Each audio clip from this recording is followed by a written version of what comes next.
बहुत दिनों तक मैंने रिव्यू नहीं डाला था, कोई भी रिव्यू अपने चैनल पर नहीं डाला था। डाला भी था तो कोई हॉलीवुड की मूवीज़ होती थी, 2 या 4 मूवीज़ को एक साथ देख के, ट्रेलर को देख के ही मैंने एक साथ डाल दिया था। मैंने आपसे प्रॉमिस किया था कि द मैंडलोरियन का जब भी लास्ट एपिसोड रिलीज होगा तो मैं पूरे सीरीज़ का रिव्यू करूँगा।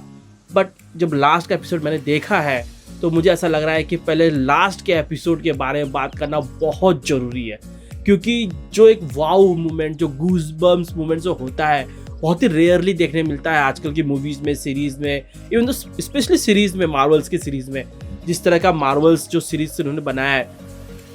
अब वो वोक हो चुका है। तो यह वो वोकनेस इस पूरी सीरीज़ के सीजन 3 में आपको देखने मिलता है एपिसोड 6 गन्स फॉर हायर में, जिसमें कि जैक ब्लैक एक ऐसी कंट्री का राजा रहता है जहां पर कि वोकनेस और जो पॉलिटिक्स है चूर चूर और कूट कूट के हर लोगों में भरी हुई है, और एक तरह से ताना था जो भी इस भारत में हो रहा है और जो दुनिया में हो रहा है। तो वो एक एपिसोड उतना अच्छा नहीं था। ये पूरा जो सीजन है, ये पूरा बिल्डअप किया गया है कि किस तरह से दिन दिनजारिन जो मैंडो है उसकी पूरी जो सेटअप करना है, किस तरह से वो एक लेजेंडरी मैंडलोरियन है और किस तरह से वो उसका ना एक तरह से एक स्टोरी बेस रखा गया है। और उसके अंदर स्टार्टिंग से ही जो अपने सीजन 1 देखा था, सीजन 2 देखा था, और जब अपना फेस रिवील करता है वो, तो एक क्रीड के जो एक रूल्स रहते हैं कि यदि आप अपना फेस रिवील करते हो तो आपको क्रीड से निकाल दिया जाता है। यहाँ पर बहुत सारे फैक्शंस भी दिखाया गया कि तो मैंडलोर जो प्लैनेट है उसमें बहुत सारे फैक्शंस हैं, कुछ लोग अपना चेहरा दिखाते हैं, कुछ लोग अपना चेहरा नहीं दिखाते हैं। तो ये जो चीज़ थी रहती है कि उसको बहुत खलती रहती है। पेड्रो पास्कल जो बेसिकली मैंडो का रोल उसने प्ले किया हुआ है, वो ग्रोगू के साथ फिर से अपनी जर्नी पर निकलता है और वहां पर वो अपने क्रीड से रिक्वेस्ट करता है कि यदि मैं एंशिएंट माइंस जो मैंडलोर की है उनके जो लिविंग वाटर में यदि मैं बेथ करूंगा तो क्या मेरे जो पाप है, जो मेरे पास चेहरा दिखाया है, उसको माफ करके मुझे भी क्रीड में वापस ले लिया जाएगा कि नहीं। तो वहां पर लोग बोलते हैं कि मैंडलोर तो तहस नहस हो चुका है, उस पर जो ओल्ड रिपब्लिक रहती है वो हमला करके उसको तहस नहस कर देती है, वहां पे अब कोई भी माइंस नहीं रह चुकी है। तो बट उसको फिर भी एक ऐसा रहता है, जिद रहती है कि नहीं मुझे जाना है, और वहीं से पूरी स्टोरी को उन्होंने बिल्डअप करने की कोशिश की गई है पार्ट बाय पार्ट। इस सीजन 3 के अंदर जो मैंडो है दिन दिनजारिन, उसकी स्टोरी और उसकी जो लाइफ है उसके ऊपर, और बो-कटान और ग्रोगू, ये 3 मेन कैरेक्टर हैं जिनके ऊपर फोकस करके इस शो को पूरे एक तरह से ना आप कहे जाए तो उसको एक ऐसे स्थान पर लाकर उन्होंने एंड किया है, या फिनाले जिस तरह से उन्होंने दर्शाया है। फिनाले के बारे में बात करना बनता ही है। फिनाले जो है इस पूरी सीजन का मेन अट्रैक्शन है। 38 मिनट का फिनाले है, और उसके अंदर जो जब लास्ट में बो-कटान जब बोलती है ना कि let's get our planet back, और वहां से जब उन लोग डिसेंड करते हैं जेट पैक से, और यहाँ से मॉफ गिडियन की जो क्लोन आर्मी रहती है जो कि बास्कार स्टील के जो अपनी आर्मर है उसके साथ वो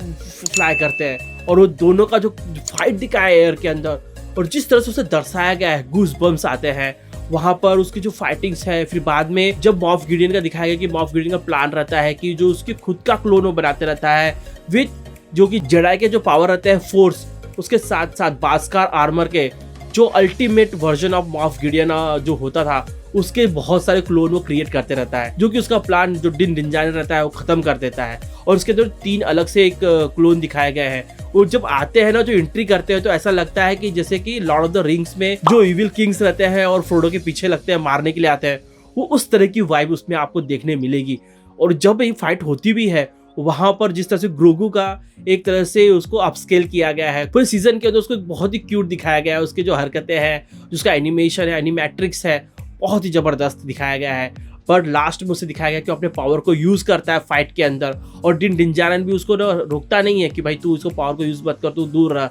तो वहां पर उसकी मदद भी करता है मैंडो की जब मॉफ गिडियन से फाइट होते रहती है। और वहां पर लास्ट में जो सीन्स दिखाया गया है वो मैं आपको कह नहीं सकता, आपको पूरा सीजन देखना ही पड़ेगा। और जिस तरह से एंड किया हुआ है कि जितने भी मैंडलोरियंस हैं उन्होंने मैंडलोर को फिर से अपने आधिपत्य में ले लिया है, उसके बाद फिर से अपना कब्जा बना लिया है, और वहां पर से उनकी एक फिर से क्रीड जो शुरू होने वाली है। उसके साथ साथ जब ग्रोगू को भी वो बोलता है कि फाउंडलिंग नहीं रह चुका है, उसको भी मेरा प्रोटेजर बना देना चाहिए, और उसको अपने प्रोटेजर बनाकर वो जाके अब न्यू रिपब्लिक के लिए काम करने वाला है। तो इससे जो नेक्स्ट सीजन आने वाले हैं, या जो इसके साथ मूवी भी अनाउंस कर सकते हैं, जिस स्केल पर उन्होंने फिनाले को दर्शाया है, और उसके अंदर जिस तरह से मिथासोर की बात कही गई है जो कि खत्म हो चुके थे, बट वो मैंडलोर की माइंस में जो लिविंग वाटर्स है उसके अंदर अभी भी एक मिथासोर है जो कि दिन दिनजारिन आई थिंक उसको राइड करेगा। तो ये सब चीजें बहुत ज्यादा एक्सपेक्टेशन बढ़ाती है कि आने वाले सीजन या आने वाली मूवी जो अनाउंस मार्वल करेगा उसके लिए डेफिनेटली बढ़ जाती है। ऑल इन ऑल मैं कहूँ तो पूरा सीजन में 1 से 2 एपिसोड को छोड़ दिया जाए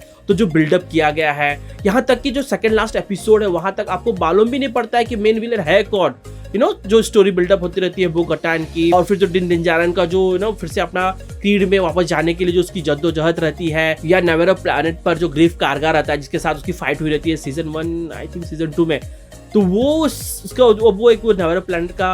वो एक तरह से चीफ बन जाता है, तो उसको मदद करता है जो पायरेट्स के ऊपर हमला करते हैं। तो उसमें बहुत सारे एक्शंस हैं, बहुत जायंट बैट है, डिफरेंट काइंड ऑफ